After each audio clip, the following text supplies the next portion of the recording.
lies. Look me in the face, tell me that you love me, even if it's fake. Hello everyone, welcome back to my channel commerce with Anjali Talwar. So आज हम chapter start कर रहे हैं, वो new chapter है हमारी class 11th का, that is trial balance. हम ऑलरेडी जो है जर्नल एंड लेजर कंप्लीट कर चुके हैं, राइट। हमने अकाउंटिंग का प्रोसेस पढ़ा था। अकाउंटिंग के प्रोसेस क्या था कि सबसे पहले हम ट्रांजैक्शंस को आइडेंटिफाई करेंगे, देन इनको रिकॉर्ड करेंगे। रिकॉर्डिंग के लिए हम क्या बनाएंगे, जर्नल बुक बनाएंगे, राइट। उसके बाद उनको क्लासीफाई करेंगे, तो क्लासीफाई के लिए हमने क्या बनाई, लेजर बुक बनाई, ठीक है। जर्नल के अलावा हम यहाँ पे कुछ स्पेशल पर्पस सब्सिडरी बुक्स भी बनाते हैं। उसके अलावा हम कैश बुक वगैरह भी पढ़ चुके हैं। तो ये सारे चैप्टर्स थ्योरी बेस अकाउंटिंग का और बाकी सारे चैप्टर्स ये हमारे क्या है, क्लियर है, राइट। तो अब हमें जो करना है चैप्टर वो है ट्रायल बैलेंस। जब क्लासीफाई के बाद, लेजर बनाने के बाद हमारी जो टर्न होती है वो होती है समराइज करना, क्योंकि लेजर में तो सारे हमने अलग अलग अकाउंट खोल दिए टी फॉर्मेट में, तो जो उसको समराइज करेंगे कि सारा डाटा एक जगह लिखना है, सो डैट हम उससे फाइनल रिजल्ट निकाल पाएं, प्रॉफिट लॉस तो पता लगे ना कितना हुआ है। तो उसके लिए जो हम एक अकाउंट या एक स्टेटमेंट कहते हैं, ट्रायल बैलेंस बेसिकली एक स्टेटमेंट होता है, ठीक है। तो हम बनाते हैं ट्रायल बैलेंस, समझ आया। तो लेजर के बाद क्या बनता है, ट्रायल बैलेंस, जिसको हम स्टार्ट करेंगे, और उसमें एरर्स अगर हो जाए, गलतियां हो जाए, तो वो कैसे हैंडल करनी है वो भी हम पढ़ेंगे। तो दो क्लासेस इसमें लगेंगे, एक तो ट्रायल बैलेंस की और एक एरर की।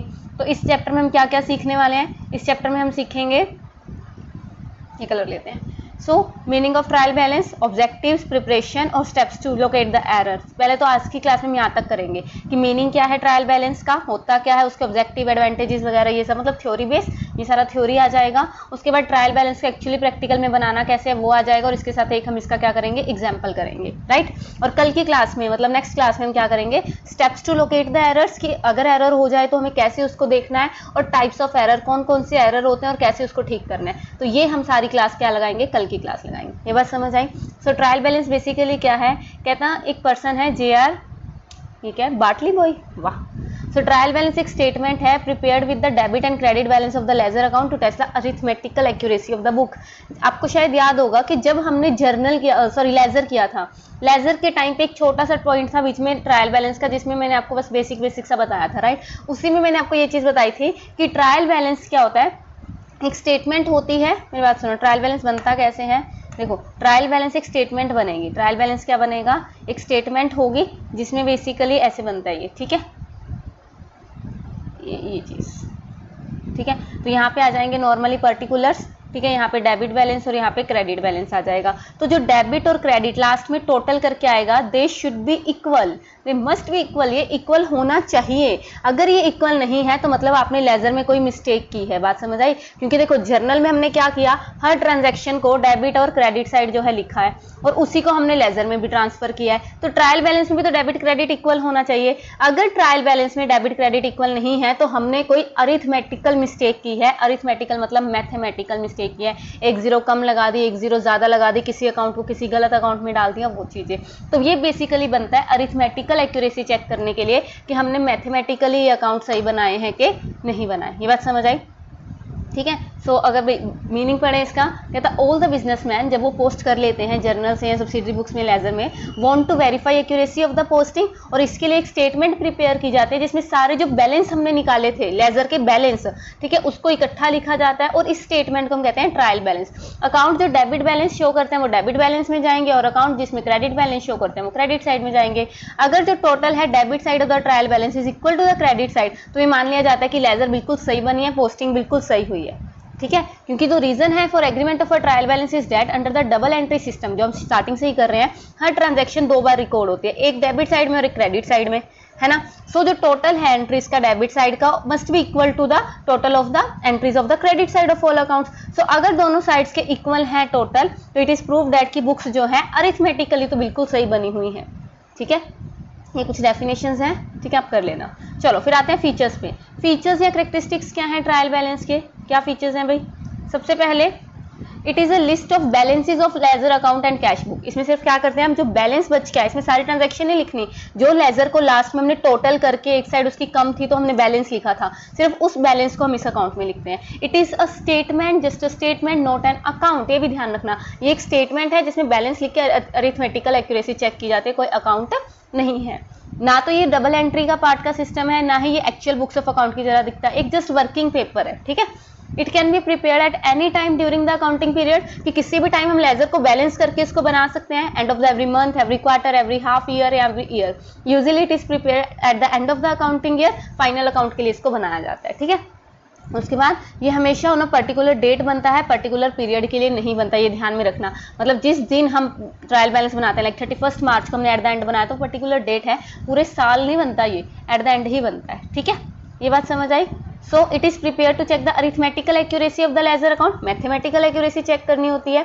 अगर बुक्स अरिथमेटिकल एक्यूरेट है तो जो डेबिट बैलेंस है ट्रायल बैलेंस का, वो किसके इक्वल आ जाएगा, क्रेडिट बैलेंस के इक्वल आ जाएगा। और जब ये टैली हो जाता है ट्रायल बैलेंस, लेकिन ये कंक्लूसिव प्रूफ नहीं है कि बुक बिल्कुल ही एक्यूरेट है, इसमें कोई भी एरर नहीं है, तो ये ध्यान रखना कि ट्रायल बैलेंस का टैली होना जरूरी है, किसके लिए, अरिथमेटिकल एक्यूरेसी के लिए, मैथमेटिकल। लेकिन अगर कोई और मिस्टेक कर दिया और फ्रॉड कर दिया, उसके बारे में जो ट्रायल बैलेंस है वो नहीं बताएगा, समझे। सो ये नहीं है कि अगर बिल्कुल ही ट्रायल बैलेंस सेम आ गया तो कोई भी एरर नहीं है, एरर फिर भी हो सकता है, लेकिन मैथमेटिकली वो कहीं ना कहीं क्या है, सही है। समझ आया, ठीक है। सो ऑब्जेक्टिव्स क्या है, क्यों हम ट्रायल बैलेंस बना रहे हैं। सबसे पहले तो अरिथमेटिकल एक्यूरेसी चेक करनी है, एरर्स पता लग जाते हैं। अगर डेबिट क्रेडिट के इक्वल नहीं आया तो हमें पता लग जाएगा कि हमने कहीं ना कहीं कुछ गलती की एक्यूरेसी में, है ना, अरिथमेटिकली। उसके बाद समरी मिल जाती है, लेजर अकाउंट की समराइज ही तो कर रहे हैं हम, स्टेप ही समराइज का चल रहा है। और फाइनल अकाउंट्स की प्रिपरेशन के लिए ट्रायल बैलेंस जरूरी होता है, क्योंकि नेक्स्ट स्टेप क्या है, फाइनल अकाउंट्स बनाना, है ना। किया ना ये देखो, जर्नल, लेजर, ट्रायल बैलेंस, यहाँ तक तो हो ही गया, इसमें समराइज कर रहे हैं। और फिर क्या बनते हैं, final accounts, trading, P&L, balance sheet वगैरह। तो ट्रायल बैलेंस के बाद ही तो फाइनल अकाउंट्स बनेंगे ना, तो वो चीज़ आ जाएगी, ठीक है। तो बनाना कैसे है ट्रायल बैलेंस को, प्रिपरेशन की अगर मैं बात करूं, एक ट्रायल बैलेंस प्रिपेयर हो सकता है एनी टाइम, किसी भी every month, every half year, quarter के हाफ या ईयर के एंड में। लेकिन नॉर्मली इसको साल के लास्ट में बनाया जाता है अरिथमेटिकल एक्यूरेसी चेक करने के लिए, फाइनल अकाउंट जब हम बनाते हैं ना उस टाइम पे, ठीक है। और ये पर्टिकुलर डेट पे बनाया जाता है, पर्टिकुलर पीरियड पे नहीं बनाया जाता है, ऑलरेडी हम पढ़ चुके हैं, है ना। तो ट्रायल बैलेंस बनाने के लिए सारे अकाउंट जो डेबिट बैलेंस शो कर रहे हैं वो डेबिट साइड लिख दो, और ट्रायल बैलेंस जो क्रेडिट बैलेंस शो कर रहे हैं वो क्रेडिट साइड लिख लो। अगर किसी अकाउंट का कोई बैलेंस नहीं है, अगर वो दोनों इक्वल आगे, डेबिट क्रेडिट, मैंने आपको दिखाया भी था ना, तो इसको हम ट्रायल बैलेंस में लिखेंगे ही नहीं। उसके बाद डेबिट कॉलम का और क्रेडिट कॉलम का दोनों का टोटल करो और इनको टैली कर लो। सो अगर इक्वल है तो ठीक है, नहीं तो कोई ना कोई एरर है, इजी, ठीक है। तो स्टार्ट करते हैं। देखो कहता है, ये आपका एक क्वेश्चन है, गिवन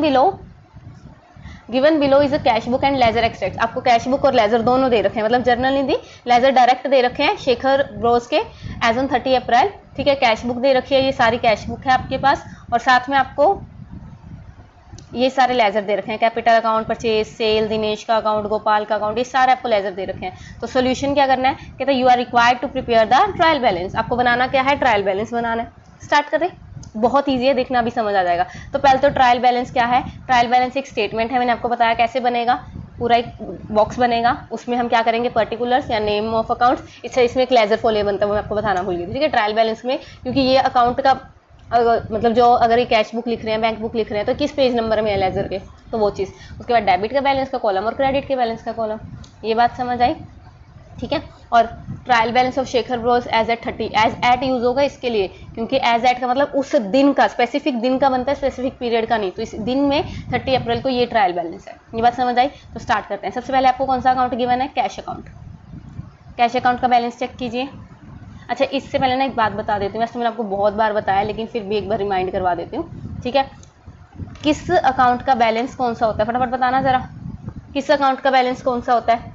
कोई भी एसेट है तो उसका बैलेंस होगा डेबिट, उसका बैलेंस क्या होगा, डेबिट। मैंने आपको AD से याद करवा रखा है, मेरा ही नाम याद करो, अंजलि दीदी, ठीक है। और फिर लाइबिलिटी साइड है तो लाइबिलिटी का होगा क्रेडिट, और लाइबिलिटी प्लस कैपिटल इकट्ठा ही होता है, तो कैपिटल भी क्रेडिट। ये बात समझ आई, यहाँ तक समझ आया। एसेट डेबिट है तो लाइबिलिटी और कैपिटल क्रेडिट है, यहाँ तक क्लियर हुआ। उसके बाद कोई एक्सपेंस है, खर्चा, debit all expenses and losses, और कोई इनकम है, इनकम को YCD नोट करते हैं हम इकोनॉमिक्स में, ठीक है, तो क्रेडिट। ये बात समझ आई, इनकम और credit all income and gain, ये समझ आया। अगर ये आता है ना तो कुछ भी नहीं है फिर ट्रायल बैलेंस, ठीक है। तो आ जाओ वापस क्वेश्चन पे।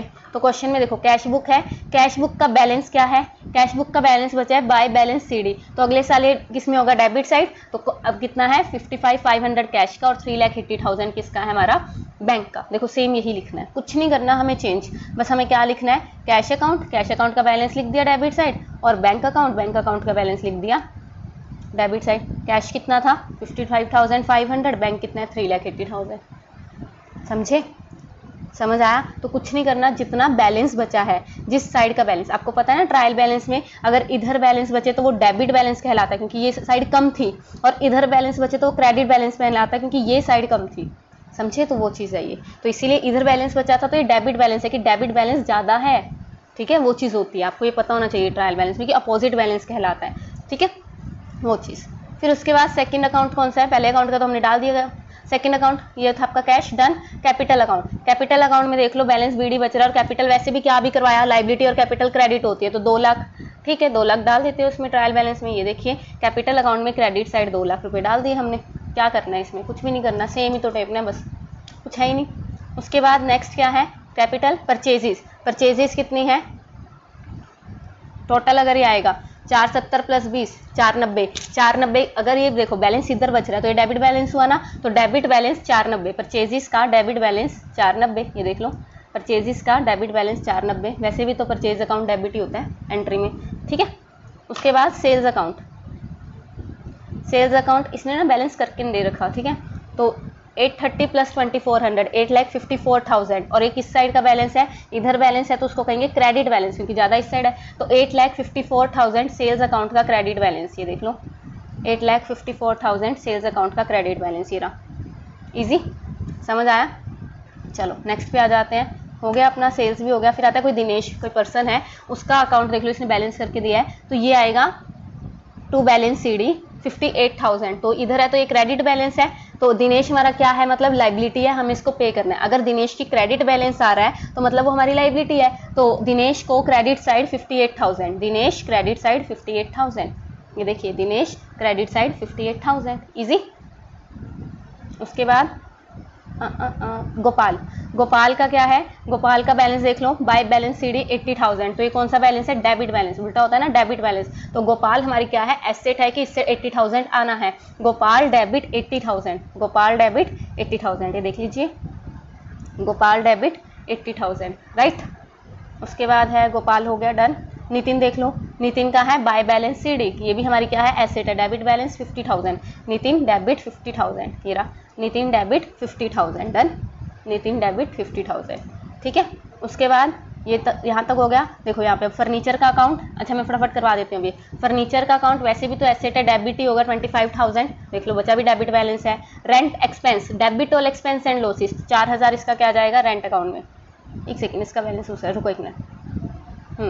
ठीक है, फर्नीचर तो 25,000 आ गया, और रेंट क्या है हमारा? खर्चा है, तो रेंट 4,000 आएगा। ठीक है, debit all expenses and losses. Drawings account, अब ड्राइंग्स अकाउंट क्या होती है? कैपिटल का अपोजिट। कैपिटल क्या है? क्रेडिट है, तो अपोजिट क्या होगा? डेबिट। तो बैलेंस CD वैसे भी डेबिट ही बैलेंस बचा है 15,000, ड्राइंग्स 15,000 डेबिट ही रहा, ड्राइंग्स 15,000 डेबिट। इजी।